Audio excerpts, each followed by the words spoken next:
আসসালামু আলাইকুম। সালাম। আসসালামু আলাইকুম ভাই। ওয়ালাইকুম আসসালাম রহমতুল্লাহ বরকাতুহ। জি ভাই আপনার বলেন। ভিডিওটা অন করে দিন ভাইয়া। মাশাআল্লাহ বলেন। শায়েখ, আসলে মানে তো মনে করেন আমি নামটা চয়েস করেছি আব্দুর রহমান, রহমানও নয় আব্দুর ইয়েও নয়, কারণ আব্দুর রহমান বা রহিম রাখলে অনেক সময় রহিম রহমান বলে ডাকে, জি যার জি কারণে আল্লাহ ঠিক। আল্লাহর সাথে ডাকটা পড়ে যায়। হুম তো হুম, আমি শুধু আব্দুল্লাহ ডাকি, যেটা আল্লাহর বান্দা সেটা খুব হচ্ছে সুন্দর, আমার কাছে খুব সুন্দর। মনে হচ্ছে। আবদুল্লাহ সবচেয়ে ভালো নাম। আবদুল্লাহ সবচেয়ে ভালো এক নম্বর নাম। আহাব্বুল আসমাইল আল্লাহ আবদুল্লাহ আব্দুর রহমান। নবী সাল্লাল্লাহু আলাইহি ওয়াসাল্লাম বলেছেন সবচেয়ে প্রিয় নাম আল্লাহর কাছে আবদুল্লাহ এবং আব্দুর রহমান। আর এই রকম অনুরূপ যতগুলি আল্লাহর গোলামি দাসত্ব প্রকাশ করে যে নামগুলি, এগুলি সবচেয়ে প্রিয় নাম। তো আবদুল্লাহকে কেউ বিকৃত করতে পারবে না। হ্যাঁ, পক্ষান্তর আব্দুর রহমান, মিস্টার রহমান, রহমান ভাই, রহিম ভাই, এগুলি অজ্ঞতা মুসলিম সমাজে আছে। আল্লাহ হিদায়াত দান করুন, অজ্ঞতা দূর করুন। এই জন্য আবদুল্লাহ নামটি সবচেয়ে ভালো। তার সাথে একটি পরামর্শ দেবো, যেহেতু আপনার ফ্যামিলির নাম সরকার আছে, আর সরকার মুসলিমরাও লিখতে পারে, অমুসলিমও লিখতে পারে, সুতরাং আবদুল্লাহ সরকার, তাহলে হবে কি কাগজপত্রের সুবিধা হবে আপনার। জি, আবদুল্লাহ সরকার আপনার বংশ পরিচিতি একটা থাকলো। জি, মাশাআল্লাহ, খুব ভালো। শায়েখ, আমি একটু কথা বলতে চাচ্ছিলাম, যেটা ঠিক ইকরাম ঠিক ভাই আছে, জরুরি। আপনার হোয়াটসঅ্যাপ নাম্বারটা আমাদের এই যে জুম চলছে এতে আপনি মেসেজ করে দেবেন আমাদের ইকরাম ভাইকে যোগাযোগের জন্য, আমি ইনশাআল্লাহ। ইকরাম ভাই, ঠিক, শায়েখ, আমি ইকরাম ভাই সাথে আপনার মাধ্যমে ইকরাম ভাই সাথে কাছে একটা অনুরোধ করতে চাচ্ছি। জি বলেন। অনুরোধটা হচ্ছে, আমার তো পরিবার আছে, আমার দুইজন বোন আছে। হুম, আলহামদুলিল্লাহ, একজন বোনের স্বামী হচ্ছে আপনার পল্লী চিকিৎসক, গ্রামে তো বাড়ি, আর তারা হিন্দু ধর্মাবলম্বী অনুসারী। তো আমার মাতাও আছে, আমার মাও আছে, না আমার বাবা বাড়ি। তো ব্যাপার হচ্ছে আমার এই আপনার ভিডিওটা আপনি কি বিবাহিত? আপনি কি বিবাহিত? আমি, জি জি জি, আমি বিবাহিত। ছেলে মেয়ে আছে? না না না, নেই নেই। তো আপনার স্ত্রী এগ্রি ইসলাম কবুল করতে? আচ্ছা, কোনো একই না, ও রাগান্বিত। কোনো হুম, কারণে যদি একই না হয়, আমাদের সংসারটা কি সমস্যা হয়ে যাবে? ওনাকে বোঝাবার চেষ্টা করেন, বোঝাবার চেষ্টা করেন। আর যেহেতু জাহান্নামে যেতে হবে এই অবস্থায় মারা গেলে, এই বিষয়টি দিন সম্পর্কে, আল্লাহর একত্ব সম্পর্কে জ্ঞান দেন। হ্যাঁ, সমস্ত আম্বিয়া রসুলগণ, যত নবী রসুল এসেছেন, হ্যাঁ, তারা সবাই আল্লাহর একত্ব নিয়ে এসেছেন। এমনকি হিন্দু ধর্মের যেটি অরিজিনালিটি, যেটি আসল তাদের, সেটি হচ্ছে সনাতন ধর্ম। সনাতন ধর্মে কিন্তু মূর্তি পূজা নেই। তাদের সনাতনী যারা ধর্মগুরু, তারা স্পষ্ট ভাষায় বলছে যে আমাদের ধর্মে কিন্তু এ মূর্তি পূজা নেই। মূর্তি পূজা হচ্ছে ওই রকমই কুসংস্কার, যেমন মুসলিম সমাজে মাজার পূজা হচ্ছে কুসংস্কার। তাদের বক্তব্য আপনি সোশ্যাল মিডিয়া, ইউটিউবে পাবেন এগুলো আলোচনা। এবং সম্পূর্ণ হারাম একটা হ্যাঁ, বিষয়। যে চারটি বেদেও তৌহিদের কথাই আছে, একম ব্রহ্মা, তাদের তাদের ধর্ম ধর্ম গ্রন্থে আছে। তো সুতরাং এই কথাগুলি কোরআন কারীম সমর্থন করে, আল্লাহর একত্বের কথা। তারপর নবী সাল্লাল্লাহু আলাইহি ওয়াসাল্লামের অনেকগুলি ভবিষ্যৎবাণী আছে বেদে। জি, এগুলো সমর্থন করে যে দিন ইসলাম হচ্ছে সমস্ত মানবতার ধর্ম, সমস্ত মানুষের ধর্ম। এইরকমের তওরাত ইনজিল, ইহুদি খ্রিস্টানদের যে তওরাত ইনজিল যে বিকৃত এবং রহিতকৃত, তাতেও বহু ভবিষ্যৎবাণী রয়েছে রাসূলুল্লাহ সাল্লাল্লাহু আলাইহি ওয়াসাল্লামের ইসলাম সম্পর্কে।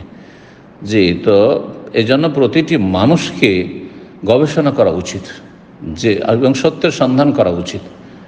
সমস্ত নবী রসুলগণ যেই দিন এসছেন, সেই দিনের পূর্ণতা দান করেছেন রব্বুল আলামিন মুহাম্মদ সাল্লাল্লাহু আলাইহি ওয়াসাল্লামের মাধ্যমে। জি, শেষ নবী তিনি, খাতামুন নবী, তার মাধ্যমে। আল ইয়াউমা আকমালতু লাকুম দীনাকুম, দিন আদম আলাইহিস সালাম থেকে শুরু হয়ে গেছে। দিন ইস আল্লাহর মনোনীত দিন। আর প্রতিটি যুগে যুগে নবী রসুলগণ একই কথা নিয়ে এসছেন। হ্যাঁ, আদর্শগত মৌলিক বিষয়গুলির ক্ষেত্রে কিছু সামান্য খুঁটিনাটি বিষয় পার্থক্য, কিন্তু মৌলিক বিষয় সব এক ছিল। আর তারপরে সেই ধর্মগুলো বিশেষ সময়ের জন্য ছিল, তারপরে সেগুলো রহিত করে দিয়ে ফাইনাল এডিশন, লাস্ট যে বিধান, সেটি হচ্ছে দিন ইনদাল্লাহিল ইসলাম। নিশ্চয়ই আল্লাহর নিকট একমাত্র দিন হচ্ছে ইসলাম। ইসলাম ছাড়া কোনো দিনই নেই, ধর্ম নেই আসলে আল্লাহর কাছে। এবং সমস্ত নবী, মূসা, ঈসা, ইব্রাহিম, সমস্ত নবী রসুলগণ সবাই, জি, যেসব নবীদের কথা তওরাত ইনজিলে রয়েছে, বাইবেলে রয়েছে, সমস্ত নবী রসুলগণ এক আল্লাহর ইবাদতবন্দি করেছেন তারা, এবং সেদিকে তারা আহ্বান করেছেন। জি,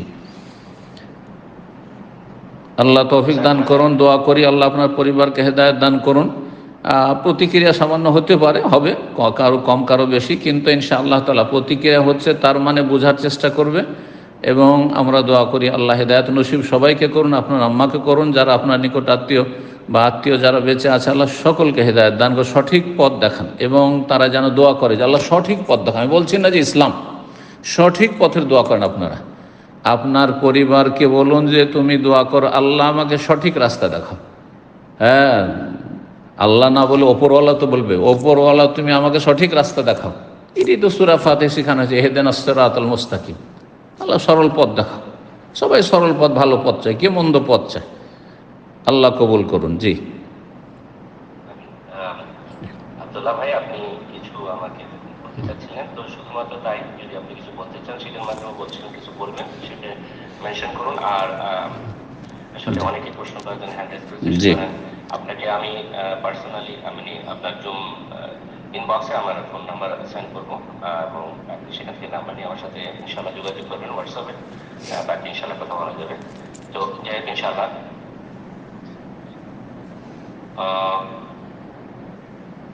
একটা মিনিট সময় চেয়ে নিচ্ছি এখানে।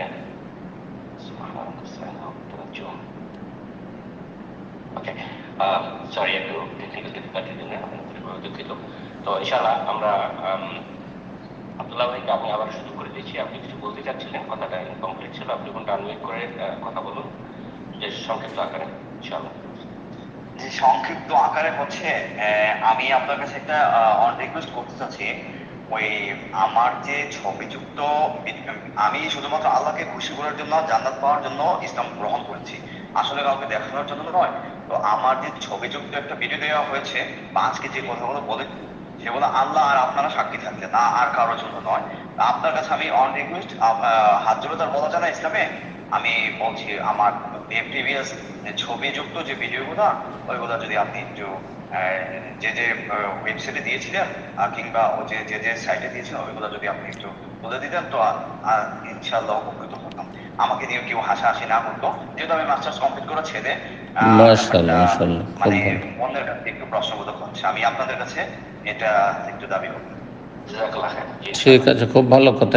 এটাকেই করে দিতে পারেন, হাইড করে দিতে পারেন, সমস্যা নেই, এটাকে আপনি মুছে দিতে পারেন, কোনো প্রয়োজন নেই ছবির আসলে। জি জি,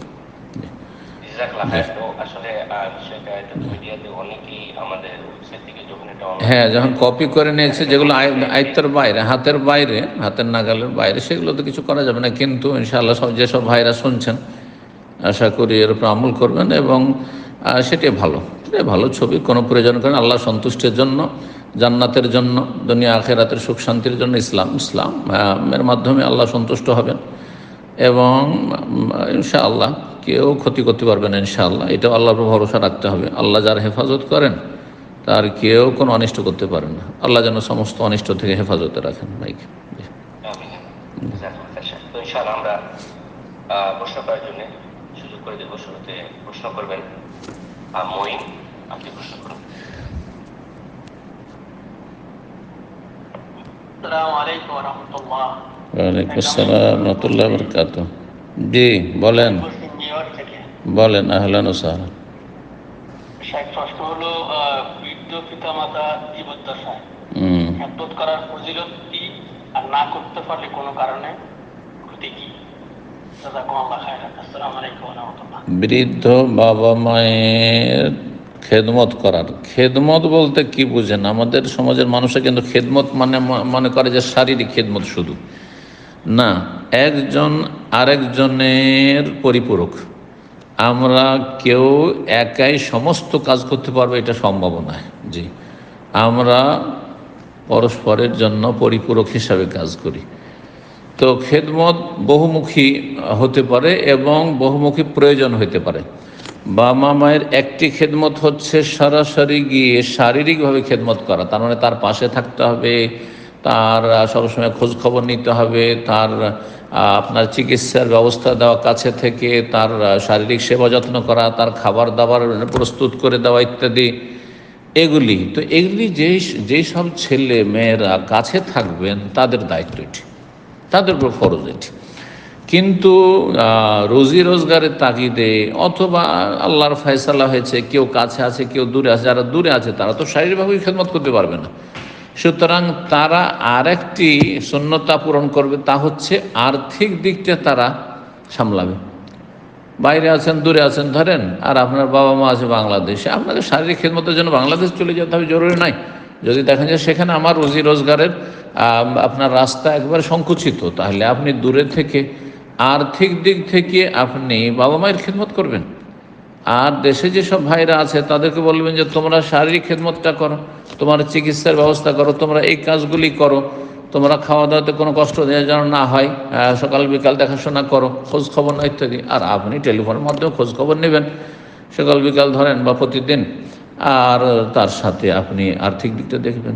এইভাবে মানুষ কথার দ্বারা, ভালো কথার দ্বারা, কৌলুল নাসি হুসনা অবিল ওয়ালিদাইন ইহসানা, ভালো কথার দ্বারা মানুষের সেবা করা যেতে পারে, মানুষের মনকে হালকা করা যেতে পারে। জি, তো বিভিন্নভাবে আমরা সেবা করতে পারি। রব্বুল আলামিন তৌফিক দান করেন। জি,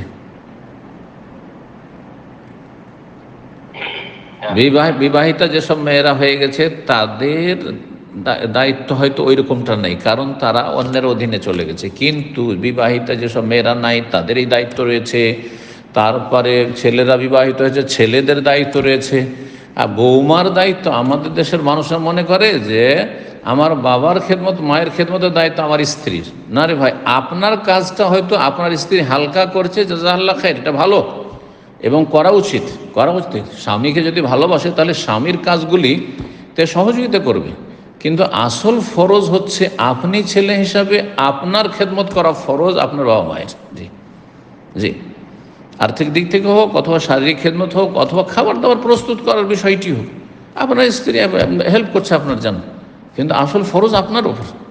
আপনি সরাসরি না করতে পারেন, কাউকে কাজের লোক রাখেন।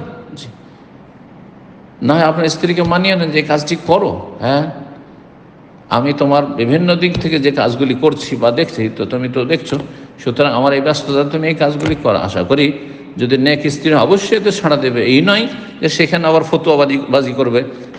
আজকাল মডার্ন ধার্মিক মহিলাদের মতো মডার্ন কিছু ধার্মিক মহিলা আজকাল হয়েছে, বেশ ফতুয়াবাজি করছে না। জি, আল্লাহ তাদেরকে হেদায়েত দান করুন, মধ্যম পন্থা অবলম্বন তৌফিক দান করুন। তাদের ওপর অতিরিক্ত বোঝাও চাপিয়ে দেবেন না, আর তারা মনে করে আমার কোনো দায়িত্ব নেই, এটাও ভুল কথা কিন্তু। জি, তো ইনশাআল্লাহ পর্যায়ে প্রশ্ন করবেন আব্দুল্লাহ বিন আব্দুর রহমান। ভুল অ্যাকচুয়ালি স্পেলিংটা ভুল করেছেন, আপনার লাস্ট নেমটা ভুল করে লিখেছেন। সো আব্দুল্লাহ বিন আব্দুর রহমান, আপনি প্রশ্ন করবেন। আসসালামু আলাইকুম ওয়া রাহমাতুল্লাহ। ওয়ালাইকুম আসসালাম ওয়া রাহমাতুল্লাহি ওয়া বারাকাতুহু। তোমার প্রশ্নটি হচ্ছে কোথা থেকে? মদিনা মুসা। আমি বাংলাদেশ থেকে বলছি, ময়মনসিংহ বিভাগ, শেরপুর জেলা থেকে। বলেন। শেখ, মদিনা মুসাফ এবং ভারতীয় উপমহাদেশের ছাপা কুরআন মাজিদ, এটাতে ওয়াকফের ভিন্নতা দেখা যায়। সেক্ষেত্রে ভারতীয় উপমহাদেশের ছাপা যে কুরআন মাজিদ, এখান থেকে আমরা যদি পড়ি, সেক্ষেত্রে কি অর্থের বিকৃতি হওয়ার সম্ভাবনা আছে? আর যদি না থাকে তাহলে কি পড়তে পারবো কিনা, এটা একটু বিস্তারিত জানাবেন। কোনটাকে আপনি বেশি মনে করছেন, ভালো মনে করছেন? মদিনা মুসাফকে আমি বেশি ভালো মনে করছি। মদিনা মুসাফ একটু শিক্ষিত লোকদের জন্য, যারা কিছুটা অর্থ বুঝে, কিন্তু যারা অর্থ বোঝে না তাদের জন্য ভারত, বাংলাদেশ, পাকিস্তানে যেই মুসাফ ছাপছে, যেটাকে ভারতীয় তাবা, এখানে বলছে তাবা পাকিস্তানি বা হিন্দিয়া, সেটা বেশি নিরাপদ। তাতে ওয়াকফগুলি বেশি সুন্দর করে এবং সব জায়গায় দেওয়া আছে। হ্যাঁ, কিন্তু এখানে যেটা আছে মদিনার মুসহাফ, সেটা সবার জন্য নয়, যেন আমাদের দেশের মানুষের জন্য অনেক সময় জটিল। কথা বুঝতে পেরেছেন? তো যার ফলে যেটা যার জন্য সুবিধা হয়, যেটা যারা মদিনা মুসহাফ পড়তে পারবে এবং সেখানে যে কোনখানে ওয়াকফে লাজেম রয়েছে, কোনখানে ওয়াকফে জাওয়াজ রয়েছে, কোনখানে উত্তম রয়েছে ইত্যাদি, কোনখানে সাক্তা রয়েছে, তা এসব, আর কোনখানে থেমে গেলে অসম্পূর্ণ হয়ে যাবে কথা, বা গুনাহ হয়ে যাবে, সে বিষয়গুলো বুঝতে হবে। তো যদি ওইরকম না জানা থাকে তাহলে আমার মনে হয় সাধারণ, একেবারে যারা সাধারণ অনারব, তাদের জন্য ভারত, বাংলাদেশ, পাকিস্তানের মুসহাফ ফলো করে বেশি ভালো। আল্লাহ ভালো। জি, প্রশ্ন করবেন হাসান, আপনি প্রশ্ন করবেন। আসসালামু আলাইকুম সাহেব। ওয়ালাইকুম আসসালাম রহমতুল্লাহ বরকাত। জি সাহেব, আমার প্রশ্নটা হলো, আপনার যারা জিহাদে যে মৃত্যুবরণ করেছে, তাদের হায়াত শেষ এই জন্য মৃত্যুবরণ করেছে, তারা জিহাদে গেছে এই জন্য মৃত্যুবরণ করে নাই, তাহলে যারা কাফের, যারা যে যুদ্ধ করতে গিয়েছে, তাদের ক্ষেত্রে কি একই রকম? তাদের হায়াত শেষ এই জন্য মৃত্যুবরণ করেছে নাকি তাদের হায়াত ছিল? একটা গাছপালা, কথা বোঝা গেছে, একটা পাথরেরও তকদির নির্ধারিত আছে। সুতরাং মুসলিম হোক কাফের হোক সবার ভাগ্য নির্ধারিত রয়েছে। জি, বারাকাল্লাহ। আমি প্রশ্ন করবেন এমডি বদরুদ, বদরুদ যা ফ্যামিলি, আপনি প্রশ্ন করবেন। আসসালামু আলাইকুম ওয়া রাহমাতুল্লাহ। ওয়ালাইকুম আসসালাম রহমতুল্লাহ বরকাত। জি, আমি ঢাকা বাংলাদেশ থেকে বলছিলাম। বলেন। যে আমি যে এলাকায় থাকি সেখানে মানে সবগুলো মসজিদে মাঝারি মসজিদ মেহানাফিয়া যেটা বলে, তো তারা দেরি করে সালাত আদায় করে, মানে পরে। তো আবার আমি মুজাফফর সাইকেল থেকে শুনেছিলাম যে যাদের আকীদা সমস্যা আছে, তো তাদের পিছনে সালাত হবে না, যেমন আল্লাহ তাআলা সর্বোচ্চ বিরাট, এটাতে যারা আকীদা পোষণ করে, তো তাদের পিছনে সালাত আদায় হয় না। তো আমাদের এখানে বেশিরভাগ মসজিদে ইমাম বলে একই আকীদা প্রায়। তো আমি জিজ্ঞাসা করছিলাম, তারা বলছে আল্লাহ সর্বোচ্চ বিরাট, মানে এই টাইপের কথা বলছে। এরপর থেকে আমি মসজিদে মানে যেতে পারছি না। তো আমি আকীদার মসজিদ আসছে আমাদের সেটা অনেক দূরে হয়ে যায়, প্রায় 10 কিলোমিটার মতো। তো সপ্তাহে একদিন ওই জুমার সময় আমি বক্তৃতা শুনতে সেখানে যেতে পারি, কিন্তু বাকি 5 ওয়াক্ত সালাত যেটা, সেটা এখানে আমার বাসায় করতে হয়। তো কতটা নীতি সম্পর্ক এটা একটু যদি বলতেন। আরেকটা ছোট্ট প্রশ্ন করি, যদি একটু কমেন্ট দিন। হ্যাঁ, একটা করে করেন, কেন ভুলে যাব আপনার এই লম্বা প্রশ্ন, ভুলে যাবো আরেক প্রশ্ন করলে। শোনেন, আপনি যে বিষয়টি বললেন যে আমাদের আশেপাশে সব হানাফি মসজিদ আছে, হানাফি মূলত দেওবন্দি হানাফি, আসল হানাফি কোথাও নাই, সবগুলি মাতরিদি, সবগুলি সুফি প্রায় বর্তমান যেগুলো হানাফি পৃথিবীতে মোটামুটি। তারপরে আপনার বেশ কিছু বেদাত তো আছেই, কিন্তু বড় বেদাত আছে, বড় বেদাত মানে শিরক কুফরি আছে, আকীদা আছে না, শুধু বেদাতে সীমিত, এটা দেখার বিষয়। যদি দেওবন্দি হানাফি হয়, কওমি হানাফি, তবলিগি, জামাতি, ইখওয়ানি হানাফি, তাহলে এরা বেদাতি, কিন্তু এদের মধ্যে স্পষ্ট কুফর, মানে কুফর জাহির নেই। সুতরাং আপনাকে খোঁজ নিয়ে বেড়াইতে হবে, যে কোনো মসজিদে যাবেন বা ওখানকার মুসল্লি হবেন, আপনি বাসা ভাড়া নিয়েছেন, জিজ্ঞেস করবেন যে আপনার আকীদা কি, আল্লাহ কোথায়।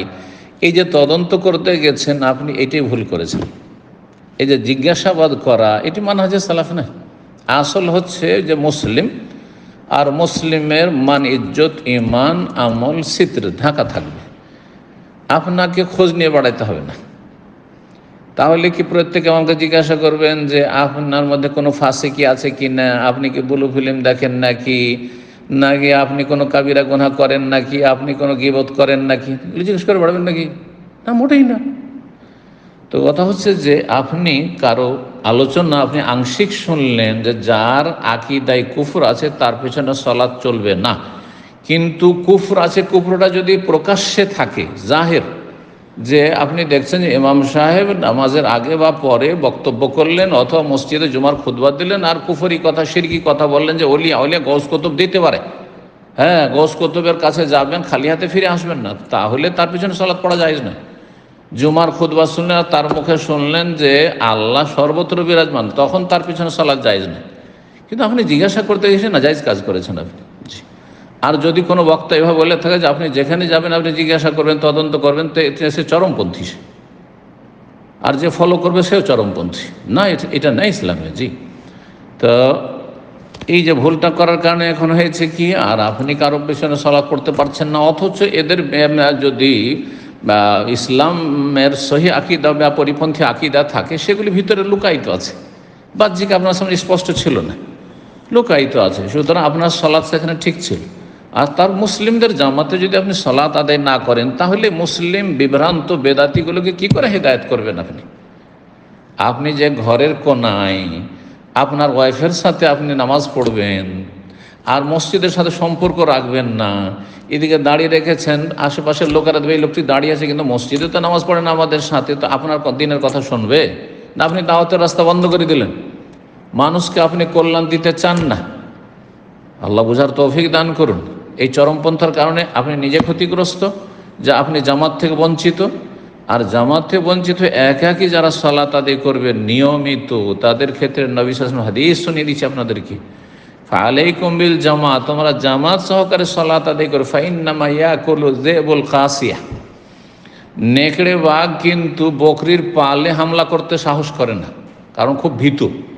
তো কি করে নেকড়ে বাঘ? আর যিবুল কাসিয়া, যেই বকরিটা পাল ছাড়া দূরে দেখছে যে ছটকে আছে, পালের মধ্যে নেই, দলে নেই, বকরির দলে নেই, তখন তার উপর হামলা করে। তো আপনি যে এই মুসলিম জামাতে সালাত আদায় করছেন, একা একা সালাত আদায় করছেন, ওখানে ওই শয়তান যে নেকড়ে, ইবলিশ শয়তানের চেলা যে নেকড়ে আছে, জিন শয়তান নেকড়ে বাঘ, সে আপনার উপর হামলা করবে, ইমানটা নষ্ট করে দেবে, আপনার আমল নষ্ট করে দেবে, শেষ আপনাকে বেনামাজি বানিয়ে দিতে পারে। আল্লাহ হিদায়াত দান করুন। তারপরে আপনি 27 গুণ 25 গুণ থেকে বঞ্চিত। আপনি এগুলো চিন্তা করছেন না, আপনি খামাকে চরমপন্থা অবলম্বন করার জন্য। আপনি যদি এতই তদন্ত করতে গেছেন আর এখন এমন পরিস্থিতি হয়েছে যে আপনি মসজিদ যেতে পারছেন না 10 কিলোমিটার দূরে, তাহলে আপনাকে বলবো যে এত ইমানদার হইতে হইলে তাহলে ওই যে 10 কিলোমিটার দূরে যে মসজিদ আছে আপনার সহি আকিদার, সেখানে গিয়ে বাড়ি বাঁধেন, সেখানে গিয়ে আপনি বাসা ভাড়া নেন আর সেই মসজিদে নামাজ পড়েন, হিজরত করেন। হিজরতও করবেন না, জামাতও পড়বেন না, আর বলবেন যে এরা তো বেদাতি, এদের পিছনে নামাজ হবে না। এটা ইসলাম নয়, আসলে ইসলাম নয়, ভুল বুঝেছেন ইসলামকে। আল্লাহ সঠিক বুঝ দান করুন। জি, জাযাকুমুল্লাহ খাইর।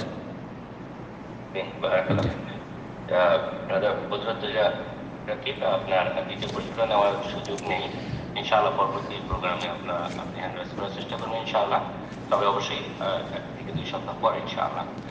অনেক ব্রাদার সিস্টার কন্টিনিউ আপনারা মেসেজ করছেন, যারা হ্যান্ড রাইজ করেছেন আপনারা সুযোগ চাচ্ছেন। আমি আপনাদের প্রতি অনুরোধ করব, যারা হ্যান্ড রাইজ করেছেন আপনারা অপেক্ষা করুন, ধারাবাহিকভাবে আপনাদের প্রশ্নগুলো আমরা নেওয়ার চেষ্টা করছি যথাসাধ্য সিরিয়াল মেনটেন করে।